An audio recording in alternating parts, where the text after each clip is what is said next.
सुप्रभात बच्चों। कक्षा 10 में शब्द रचना के अंतर्गत आज हम लोग समास पढ़ेंगे।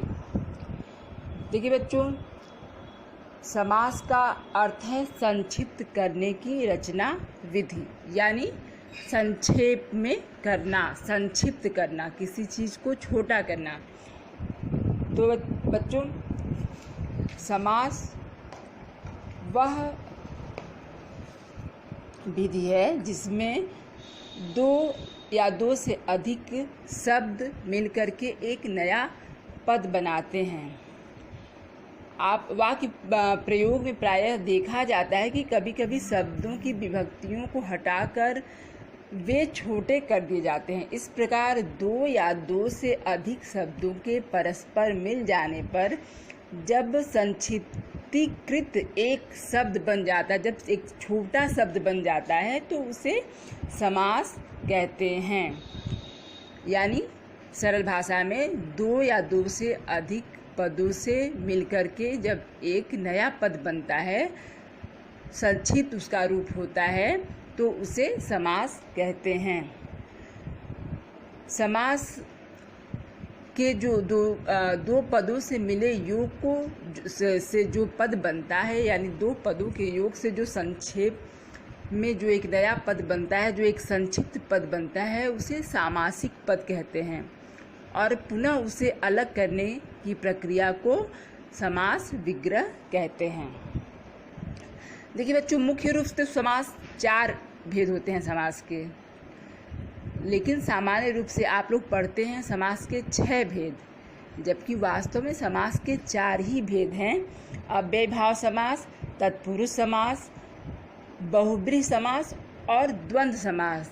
तथा जो दो और समास आप पढ़ते हैं, कर्मधारय समास और दीर्घ समास, वास्तव में ये तत्पुरुष समास के ही उपभेद हैं, भेद हैं। कर्मधारय समास भी तत्पुरुष समास का भेद है और ये दीर्घ समास जो है वो कर्मधारय का भेद है। तो इस तरीके से कुल मुख्य रूप से समास के भेद 4 होते हैं, लेकिन सामान्य रूप से बच्चों को 6 भेद बताया जाता है। अव्ययभाव, तत्पुरुष, कर्मधारय, दीर्घ, बहुब्रीहि व द्वंद्व। अब एक बार फिर से ध्यान सुन लीजिए। कर्मधारय समास जो होता है वो तत्पुरुष का भेद होता है और दीर्घ समास कर्मधारय का भेद होता है। तो इस तरीके से यदि इन भेदों को न पढ़ा जाए तो समास मुख्य रूप से 4 प्रकार का होता है, उसके 4 भेद होते हैं। अब चलिए हम लोग सभी समासों की परिभाषा पढ़ते हैं और उसे समझने की कोशिश करते हैं। तो सबसे पहले हम लोग पढ़ेंगे अव्ययभाव समास। देखिए बच्चों, जिस समास में पहला पद अव्यय हो उसे अव्ययभाव समास कहते हैं। अव्ययभाव समास में पहला पद यानी पूर्व पद प्रधान होता है तथा समास प्रक्रिया से बना समस्त पद भी अव्यय की तरह ही काम करता है। जैसे प्रतिदिन, यानी प्रति और दिन को आप जोड़ देंगे तो प्रतिदिन शब्द बनेगा। यहाँ प्रति शब्द जो है वो अव्यय है और प्रति दिन को जोड़ करके जो सामासिक पद बना हुआ है प्रतिदिन, वह भी अव्यय की भांति ही काम करता है। तो प्रतिदिन अव्ययभाव समास हो जाएगा। यदि दो समान शब्द युग्म की भांति पूर्व तथा उत्तर पद के रूप प्रयोग हो रहे हैं तो भी अव्ययभाव समास होता है। जैसे गली गली यानी प्रत्येक गली, यह भी अव्ययभाव समास है। सामान्य सरल शब्दों में आप समझने के लिए जानिए कि जिस समास का पहला पद अव्यय होता है उसे अव्ययभाव समास कहते हैं। उदाहरण के लिए आप लोग देखिए, यथाशक्ति, इसका विग्रह होगा शक्ति के अनुसार। इसी तरीके से है प्रतिदिन, दिन दिन यानी प्रत्येक दिन, इसका विग्रह हो जाएगा आजन्म, जन्म से लेकर, हाथों हाथ, हाथ ही हाथ में, इसका विग्रह हो जाएगा। इसी प्रकार आजीवन है, अव्ययभाव समास का उदाहरण है और इसका विग्रह हो जाएगा जीवन पर्यंत यानी पूरे जीवन। रातों रात, रात ही रात में, बीचों बीच, बीच ही बीच में, यथोचित, यथा धन उचित, यथोचित यानी जितना उचित हो। एकाएक माने अचानक।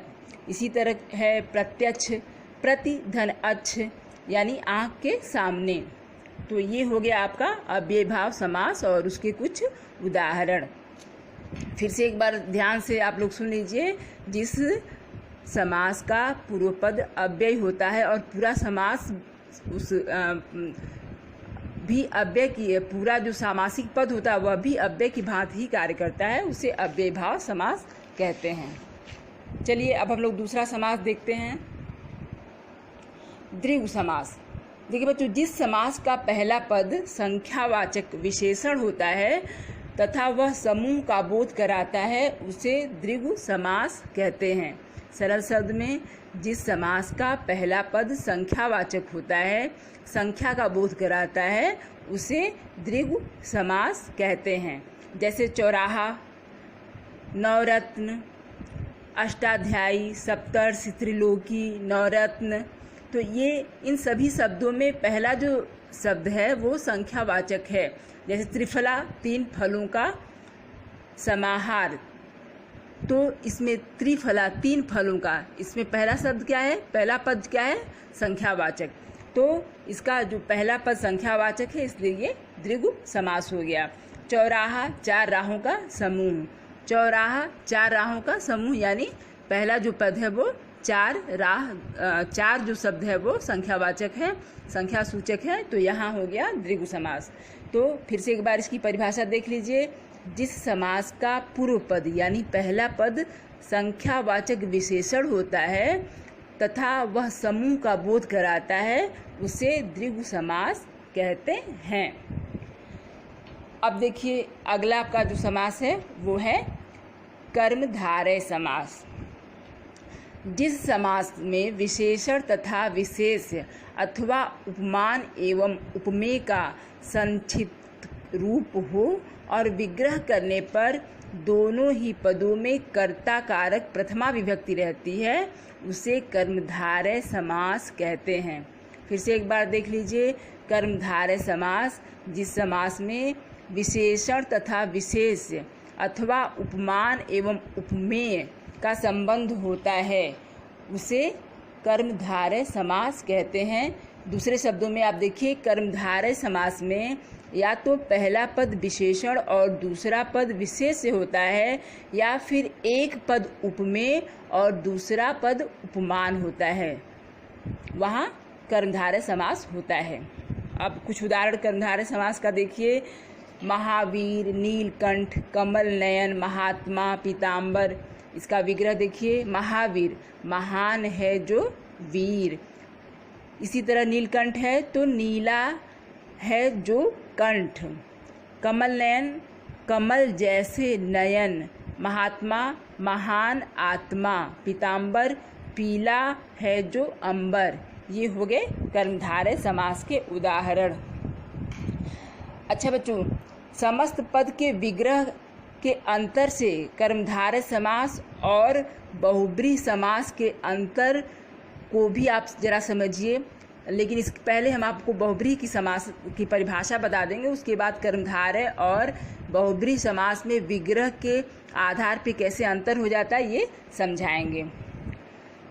देखिए बच्चों, अभी कर्मधारय समास आपने समझ लिया कि पहला पद या तो इसमें विशेषण विशेष्य का संबंध हो या उपमेय उपमान का संबंध हो। और अब बहुब्रीहि समास देखिए। बहुब्रीहि समास जो होता है उस समास में अन्य पद, दोनों पद प्रधान तो होते ही हैं, इसके साथ ही इसमें अन्य पद का महत्व होता है। यानी नहीं, दोनों पद प्रधान नहीं होते हैं। बहुब्रीहि जिस समास में न तो पूर्व पद प्रधान होता है न उत्तर पद, बल्कि अन्य पद प्रधान होता है। समझ गए ना? बहुब्रीहि समास में पूर्व पद न प्रधान होता है न ही उत्तर पद, यानी दोनों पद प्रधान न होकर के तीसरा पद कोई अन्य पद प्रधान होता है। जैसे उदाहरण के लिए समझिए, नीलकंठ, नीला है कंठ जिसका वह, यानी नीला कंठ किसका होता है? शंकर जी का। तो यहाँ अन्य पद प्रधान हो गया, नीला है कंठ जिसका वह, यानी शिव। इसी तरीके से दशानन, 10 हैं आनन जिसके, यानी किसके 10 मुख हैं? रावण के। तो इसमें अन्य पद प्रधान हो गया, न पूर्व पद प्रधान है न उत्तर पद प्रधान है, बल्कि क्या प्रधान है? अन्य पद प्रधान है। तो चक्रपाणि इसी तरीके से देख लीजिए, चक्रपाणि, चक्र है पाणि में जिसके वह, यानी चक्र है हाथ में जिसके वह, तो किसके हाथ में चक्र होता है? कृष्ण जी के। तो विष्णु जी या कृष्ण जी, तो चक्रपाणि यानी विष्णु। लंबोदर, लंबा है उदर जिसका, किसका उदर लंबा माना जाता है? गणेश जी का। तो लंबोदर का क्या मतलब हो गया? गणेश। अन्य पद प्रधान हो गया, तो यहाँ बहुब्रीहि समास है। फिर से एक बार देखिए बहुब्रीहि की परिभाषा। वह बहुब्रीहि समास वहाँ होता है जहाँ न तो उत्तर पद प्रधान होता है न ही पूर्व पद प्रधान होता है, बल्कि अन्य पद की प्रधानता होती है। अब बच्चों आप लोग देखिए कर्मधारय और ये बहुब्रीहि समास में विग्रह के आधार पे कैसे अंतर हो जाता है।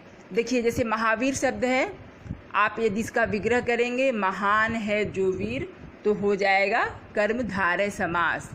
और यदि इसी समास का आप विग्रह कहते हैं महान है जो वीर यानी हनुमान, तो बहुब्रीहि समास हो जाएगा। इसी तरीके से कमल नयन शब्द है, तो कमल जैसे नयन कर्मधारय हो जाएगा, और कमल जैसे नयन है जिसके यानी कृष्ण, तो बहुब्रीहि समास हो जाएगा।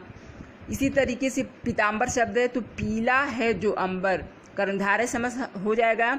और यदि इसका विग्रह आप कर देंगे कि पीले अंबर हैं जिसके, यानी पीला वस्त्र है जिसका वह यानी कृष्ण, तो यहाँ बहुब्रीहि समास हो जाएगा।